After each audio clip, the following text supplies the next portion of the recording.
السلام علیکم ورحمۃ اللہ وبرکاتہ۔ امید کرتی ہوں آپ سب خیر خیریت سے ہوں گے۔ رشتوں کا بندھن۔ زبیدہ رشید۔ میں 7 بھائیوں کی بہن ہوں۔ 6 بھائی اچھے عہدوں پر پہنچے مگر 7ویں کو شاید کسی کی نظر لگ گئی۔ جو میرا سب سے زیادہ ہمدرد اور محبت کرنے والا بھائی تھا وہ زندگی کی دوڑ میں پیچھے رہ گیا۔ میرے بھائی کا نام زمان تھا۔ وہ میرے بعد دوسرے نمبر پر تھا، باقی سارے چھوٹے تھے۔ میری والدہ کی دعاؤں سے سب اعلیٰ مرتبہ پر تھے۔ زمان کو بھی وہ دعائیں دیتی تھیں، سب بچوں سے زیادہ چاہتی تھی، مگر FA کے بعد وہ پولیس میں بھرتی ہو گیا۔ اگرچہ پڑھانا چاہتا تھا لیکن والد صاحب کا خواب تھا کہ ان کا ایک بیٹا پولیس میں افسر بنے۔ والدہ اس امر کے خلاف تھیں لیکن والد صاحب کے اصرار پر اسے پولیس میں بھرتی ہونا پڑا۔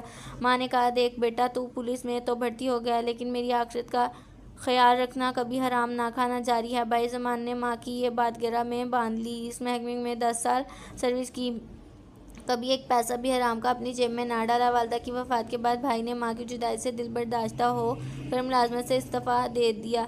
اپنی ایمانداری کی وجہ سے بھائی کہیں بھی 8-9 ماہ کی سی ایک جگہ ٹک نہیں سکا تھا۔ زمان بھائی کی بہادری کا یہ عالم تھا کہ ایک بار ایک مجرم کو پکڑا تھا۔ اس نے بہت کہا، انسپکٹر مجھے چھوڑ دو تو میں تمہیں اتنا پیسہ دوں گا کہ مالا مال ہو جاؤ گے، مگر زمان نے نہ مانا۔ اس نے دھمکیاں دیں کہ اگر مجھے تمہاری وجہ سے جیل ہو گئی تو واپس آ کر تم کو مار دوں گا۔ بھائی نے اس کے منہ پر تھپڑ مارا اور کہیں آگے بڑھا دیا۔ 6 ماہ بعد زمان کا ٹرانسفر ہو گیا۔ پھر ایک دن وہ مجرم آزاد گھومتا نظر آیا۔ اس نے صرف اتنا کہا، انسپکٹر، میں نے بہت پولیس والے دیکھے ہیں لیکن تم جیسا نہیں دیکھا۔ میں تمہارا احترام کرتا ہوں، کبھی کوئی کام پڑے تو مجھے بتانا، بس تم اپنے آپ کو ٹھیک کر لو۔ بھائی نے جواب دیا۔ کچھ عرصے بعد وہ مجرم پولیس مقابلے میں مارا گیا۔ بھائی نے ایک ماں کا وہ واقعہ سنایا تو ماں کے منہ سے بے اختیار نکلا، اے اللہ، ہر ماں کو نیک اولاد دے۔ اللہ جانے وہ کس بد نصیب ماں کی اولاد تھی، اللہ اس کی مغفرت کرے، آمین۔ میرے ماں ایک نرم مزاج کی خاتون تھی۔ جب بیٹے کسی خطرے میں گھر جاتے تو سجدے سے سر نہ اٹھاتی، مگر ان کو فون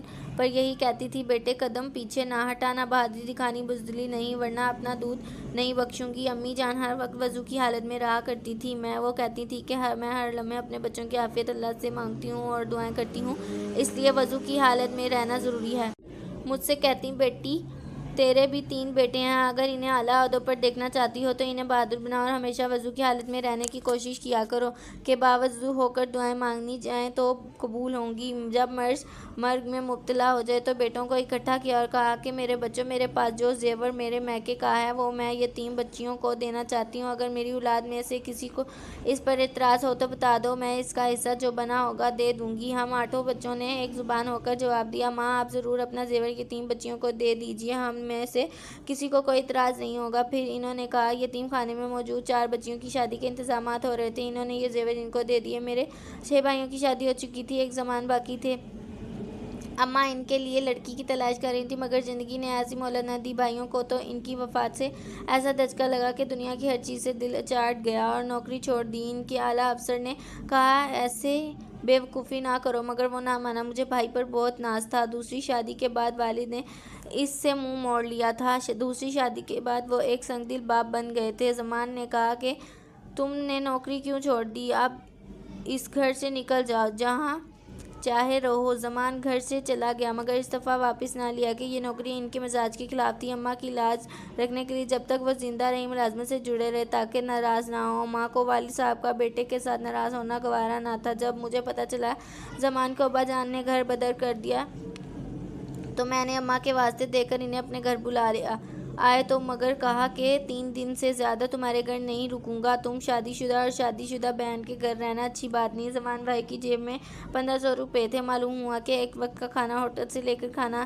ہے۔ میری آنکھیں آنسو بہانے لگیں۔ اماں کی محبت میں اور اس بیٹے سے ان کو ناز برداریاں یاد آنے لگیں۔ وہ خانسا ماں سے کہہ کر ان کی پسند کے کھانے بنوا کر کمرے میں رکھتی تھی، نوکر سے کہتی تھی کہ ہیٹر رکھ دینا، ویر سے آئے تو کھانا ٹھنڈا ہو جائے گا۔ ماں تھیں تو مہمانوں کا تانتا بندھا رہتا تھا کہ بیٹوں سے سفارش کرا دیں، اور اب یہ عالم کہ کوئی سواری در پر نظر نہیں آتا۔ جیسے ساری برکتیں ماں کے ساتھ چلی گئی تھیں۔ خاندان میں سبھی کو ایک دوسرے سے گلے شکوے ہوئے تھے مگر میری اماں نے کبھی کسی کو کوئی گلہ شکوہ نہ ہوا، مگر والد امر پر بھی زمان سے خفا تھے۔ وہ ان کی شادی اپنے دوست کی بیٹی سے کروانا چاہتے تھے، اس طرح بیوی کے وسیلے سے زمان کی ترقی ہو جاتی، مگر انہوں نے وہاں شادی سے انکار کر دیا۔ ان کا یہ دوست دولت مند ضرور تھا مگر ایمان کی دولت کمزور تھی، سو بھائی نے اس گھر سے ناتا جوڑنے سے معافی مانگ لی، جبکہ ابا جان کہتے تھے کہ تجھے اس سے کیا غرض، تیرا سسر کیا کرتا ہے یہاں، تو ہر شخص رشوت لیتا ہے، اگر تو نہیں لیتا تو یہ تیرا ذاتی معاملہ ہے۔ زمان بھائی نے کہا کہ یہ دولت دوزخ کا سودا ہے، ہم کیسے مسلمان ہیں جو ایسا کرتے ہیں؟ ہمارے دین میں اسے حرام کو قرار دیا جاتا ہے اور اس کو نعمت سمجھ کر لیتے ہیں۔